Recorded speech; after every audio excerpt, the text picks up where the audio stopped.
কি না?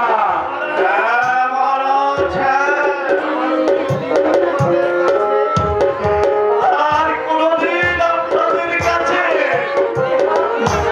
আমার এই দুটি হাত পেতে আমি আমি কোনদিন তা ত্যাগ করবো না, কোনদিন না।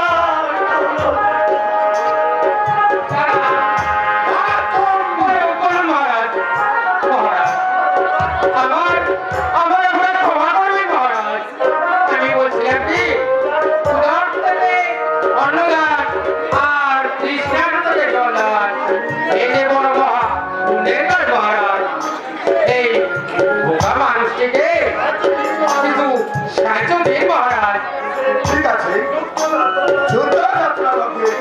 আমি কারোর কারণে আঘাত দিতে চাই না।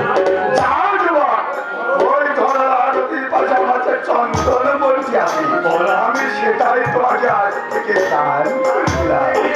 এখন থেকে ওই চন্দন কাঠ কেটে বাজারে বিক্রয় করে তুমি তোমার অভাব প্রচুর করবে।